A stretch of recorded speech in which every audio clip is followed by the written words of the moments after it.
सुनो बेटे, मैं तुमसे कुछ कहना चाहता हूँ। तुम गहरी नींद में सो रहे हो। तुम्हारा नन्हा सा हाथ तुम्हारे नाजुक गाल के नीचे दबा है और तुम्हारे पसीना पसीना ललाट पर घुंघराले बाल बिखरे हुए हैं। मैं तुम्हारे कमरे में चुपके से दाखिल हुआ हूँ, अकेला। अभी कुछ मिनट पहले जब मैं लाइब्रेरी में अखबार पढ़ रहा था तो मुझे बहुत पश्चाताप हुआ। इसलिए तो आधी रात को मैं तुम्हारे पास खड़ा हूँ, किसी अपराधी की तरह। जिन बातों के बारे में मैं सोच रहा था वह ये है बेटे, मैं आज तुम पर बहुत ज़्यादा नाराज़ हुआ। जब तुम स्कूल जाने के लिए तैयार हो रहे थे तब मैंने तुम्हें खूब डांटा। तुमने टॉवेल को चेहरे पर केवल एक बार थपकाया था। तुम्हारे जूते गंदे थे, इस बात पर भी मैंने तुम्हें कोसा। तुमने फर्श पर इधर उधर चीज़ें फेंक रखी थी, इस पर मैंने तुम्हें भला बुरा कहा। नाश्ता करते वक्त भी मैं तुम्हारी एक के बाद एक गलतियां निकालता रहा। तुमने डाइनिंग टेबल पर खाना बिखरा दिया था। खाते समय तुम्हारे मुंह से चपड़ चपड़ की आवाज़ आ रही थी। मेज पर तुमने कोहनियाँ भी टिका रखी थी। तुमने ब्रेड पर बहुत सारा मक्खन भी चुपड़ लिया था। यही नहीं, जब मैं ऑफिस जा रहा था और तुम खेलने जा रहे थे और तुमने मुड़कर हाथ हिलाकर गुड बाय डैडी कहा था, तब भी मैंने भ्रिकुटी तान कर टोका था, अपने कंधों को तान कर रखो। शाम को भी मैंने यही सब किया। ऑफिस से लौटकर मैंने देखा कि तुम दोस्तों के साथ मिट्टी में घुटने टेक के कंचे खेल रहे थे। तुम्हारे कपड़े गंदे थे, तुम्हारे मोजों में छेद हो गए थे।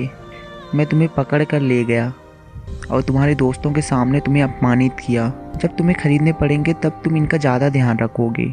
ज़रा सोचो तो सही, एक पिता अपने बेटे का इससे ज़्यादा दिल किस तरह दुखा सकता है। क्या तुम्हें याद है, जब मैं लाइब्रेरी में पढ़ रहा था तब तुम रात को मेरे कमरे में आए थे, किसी सहमे हुए हिरण के बच्चे की तरह। तुम्हारी आंखें बता रही थी कि तुम्हें कितनी चोट पहुंची है और मैंने अखबार के ऊपर से देखते हुए पढ़ने में बाधा डालने के लिए तुम्हें झिड़क दिया था। अब क्या बात है, और तुम दरवाजे पर ही ठिठक गए थे।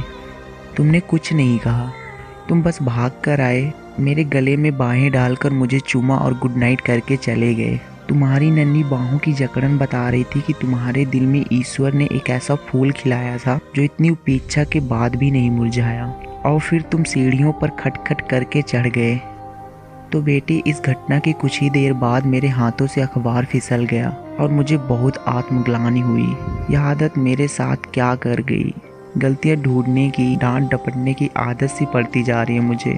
अपने बच्चों के बचपने का मैं यह पुरस्कार दे रहा हूँ। ऐसा नहीं है बेटे कि मैं तुमसे प्यार नहीं करता, पर मैं एक बच्चे से ज़रूरत से ज़्यादा उम्मीदें लगा बैठा था।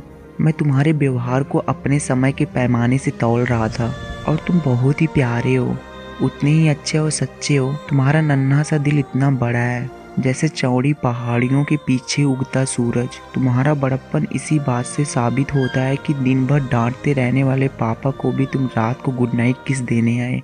आज की रात और कुछ भी महत्वपूर्ण नहीं है बेटे। मैं अंधेरे में तुम्हारे सिरहाने आया हूँ और मैं यहाँ घुटने टिकाए बैठा हूँ, शर्मिंदा। यह एक कमज़ोर पश्चाताप। मैं जानता हूँ कि अगर मैं तुम्हें जगाकर यह सब कहूँगा तो शायद तुम नहीं समझोगे, पर कल से मैं सचमुच तुम्हारा प्यारा पापा बनकर दिखाऊंगा। मैं तुम्हारे साथ खेलूँगा, तुम्हारी मज़ेदार बातें मन लगाकर सुनूंगा, तुम्हारे साथ खुलकर हंसूंगा और तुम्हारी तकलीफ़ों को बांटूंगा। आगे से जब भी मैं तुम्हें डांटने के लिए मुंह खोलूंगा तो इसके पहले अपनी जीभ को अपने दांतों में दबा लूँगा। मैं बार बार किसी मंत्र की तरह याद दोहराऊंगा, वह तो अभी बच्चा है, छोटा सा बच्चा। मुझे अफसोस है कि मैंने तुम्हें बच्चा नहीं बड़ा मान लिया था, परंतु आज जब मैं तुम्हें सिकुड़कर और थके हुए पलंग पर सोया देख रहा हूँ बेटे, तो मुझे एहसास होता है कि तुम अभी बच्चे ही तो हो। कल तक तुम अपनी माँ की बाहों में थे, उसके कंधे पर सिर रखे। मैंने तुमसे बहुत ज़्यादा उम्मीदें की थी, बहुत ज़्यादा।